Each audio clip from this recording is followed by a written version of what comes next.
And welcome back to Offbeat Bloom. My name is Matt. In this series, we've done everything from introduce the idea of a budget to talking about where we get our information, how to set our goals, how to do the math, create the budget. Last week about tracking to make sure that we're actually keeping up with those goals we set, and monitoring to make sure we built the best budget that we can. To this week, which is talking about other things to keep in mind. These things might have fit in other videos, but there wasn't really a good place without disrupting the flow of the main thing we were talking about in that video. What I cover today are common mistakes, things that I've done that were wrong in the process of learning how to make a personal budget, as well as things that I've learned from others or read and taken in and started to use. 1. Spending on blank doesn't count. Could be whatever it is for you. Maybe it's video games, maybe it's small things. Maybe it is. The general argument is that I don't need to take that spend into account. People do this with things like vacation. The money you spend on vacation or on Christmas or holiday spending, they add as if it doesn't count towards their budget. It all counts. Think about it the way people who count calories in a diet do. Whether I put it on the calorie counting app that I use, I'm going to count if I eat it. In the same way, spend the money, it's still affecting my budget regardless of whether or not I'm keeping track of it. Most of the time, this particular mistake leads to us not having all the information we need to know why we're not keeping up with our budget. With a budget that might show that we had enough money to make it through the pay period or through the month, but we didn't actually, because these misses are what are going to take away from achieving our goals in the end. It's commonly when we go shopping. Really just gone there for groceries, but there are other things we can buy. What do we buy? Most use a shopping list. They have a list of the things that they need to replace or to get for school or work or whatever. They have listed out and they buy it. I add to that, generally speaking, is a spending list. Sometimes what we do is we still bought only the things on the list, but we overbought on some things. We bought way more of something than we needed, or we bought a way more expensive version of something than we needed or planned to. I'm in thinking we were going to spend $20 on a particular item and end up spending $60. Now, we held to our shopping list, but we didn't hold to our budget because our budget may not have reflected that. So what you look at your budget that you built, look at what you had in there for shopping and groceries, spread that out over the things you're going to the store to buy, and the number of shopping trips you expect to have to take in a given period. Adjusting on the fly. We do a lot, at least I know I do. The question is, I know that when I built my budget, I had some kind of buffer. I built in a little bit of extra in my goal. I start to argue that, well, I know that that's just extra, that I don't really need it to get to my goal.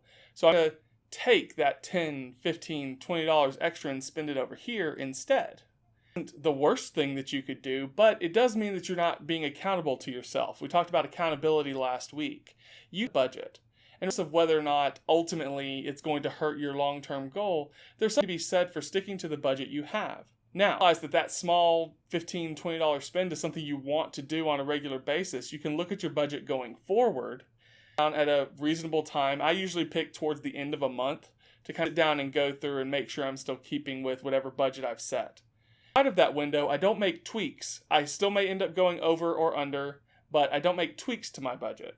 To that diet and calorie analogy, I set a goal, start to chip away at it with behavior like changing the goal. Do anything except make that goal further away. Mistake number 3. Well, that was a mistake in itself. Number 3, building a bad budget. Hopefully, if you followed the rest of the videos in this series, you built a bad budget, because we've talked about some of the pitfalls along the way. So at least, ideally, you haven't built one by accident. Some of us can be overly optimistic about what we think we're able to do from a budget perspective. We may think we're going to be able to scrimp and save, but just having to spend a little bit more to get by. Maybe it's gas costs or something like that. Budget doesn't reflect the reality in which we live. It's a bad budget, no matter how perfectly it gets us to our goal in a period of time. Bad budget is generally one that we cannot adhere to, or we cannot keep up with, or that doesn't reflect reality. This is where that tracking piece from part 4 comes in, because that's really the part where you start to see if you have a bad budget. If you're constantly missing your goal and you're constantly having to spend more, even on needs, especially on needs, than intended, or you're not keeping up with what you hope to save every pay period, those areas you really need to watch when you're tracking and you're reviewing your budget, because they're probably the areas where your actual budget doesn't match up to the reality of what you're living in. 4, buying big and wasting big. This is, without a doubt, one of the most common things I saw in my household growing up. One of the most common things that I did early on. Buying big and wasting big mean? Well, did I chase sales and buying what I actually need? I tend to buy stuff that goes bad faster because it happens to be cheaper or discounted, and buying things that will last. Much of those things, thinking that, well, it's cheap, so I'm actually saving money by buying it. Classic retail trick to tell you that, well, buy this, you save 16 cents. Didn't. You spent 16 cents less than if you bought it at normal price. But if it's a $2 thing, you spent $2 that you weren't going to spend before. Where does this come in? Well, oftentimes produce, meat, foods of different kinds, those would be the things that get discounted in this way most dramatically. And so people will buy more of them when this happens. But those tend to degrade in quality faster than the other thing you can buy. It doesn't mean that buying big never works out in your favor. It just means don't do that with things that are highly perishable, like fresh food. If you can afford it, buy fresh food, but make sure you're buying enough for your household to eat, and some idea of how long it'll take before they start to go bad so that you don't overbuy and more than your household can take in. The trick, you can buy big, but it shouldn't be perishable food. It should be non-perishable items, things that don't go bad quickly but are consumables. Things like toilet paper and paper towels, shampoo, conditioner, body wash, soap, whether it's for your or for your dishes. To commonly use over-the-counter meds like allergy pills or ibuprofen, things like that. Those are great things to buy in larger amounts at lower cost per unit because long shelf life, they're not likely to go bad before you use them. 5, miserable frugality. The idea here is that an overly strict budget is worse in some cases than no budget at all, for the reasons that an overly strict diet is worse than no diet at all. Step aside just long enough to say that this applies to people who have enough money to control whether or not they live a frugal lifestyle. This is commentary on if you have to live at below the poverty line or in a scenario similarly where you really don't have money to spend on things that you would normally like to have. This is not that life. I understand what we're talking about when we talk about that. About choosing to spend on nothing that you like if you have the option to actually get yourself something that you might enjoy. An example from my life. I like to play video games. Occasionally that means I have to buy a new video game. The reality is, if I built a budget where I was never allowed to spend any money on video games, it would be a bad budget for me. That would be an overly strict budget for me because I know that I'm going to want to spend on those things occasionally. Not to say that I shouldn't limit how often I'm buying new games because we all know that we can build up a backlog if we try. It does mean that what I shouldn't do is say no video games.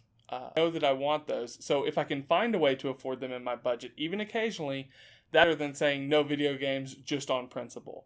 Because of the time that's saving at most maybe $60, $70, how often do we really get that $60, $70 back down the road in a long-term budgeting scenario? Really it. There's only about 5 things that I wanted to go over, and again, there were kind of some of them fit in other places, but there was nothing perfect. I talked about making sure that we know that everything we spend on counts, adjusting our budget on the fly, we're building a good budget, buying big and wasting big, being miserably frugal. Did I miss something? Possible. I'm not perfect. There's plenty of things that go into this that I may not have really talked about. But hopefully this helps you at least get started building a budget and managing that budget over time. I really sincerely hope that this helps people reach their term and long-term goals in terms of financial health and wellness. It's as important in many ways as our physical health and physical wellness to take care of our budget to make sure that we have what we need. Like I said at the beginning of this whole series, it can help decrease stress, it can help us feel better and live better. If you missed something and you're watching on one of the platforms that has comments, feel free to put a comment down at the bottom of the video. I'll be watching for those and responding to them where I can. Enough of those. Maybe I'll make a future video where I gather some of those up, and of course I'll give credit where it's due. My name's Matt. This is Offbeat Bloom. If you want to follow for weekly updates, you can follow over on Twitter.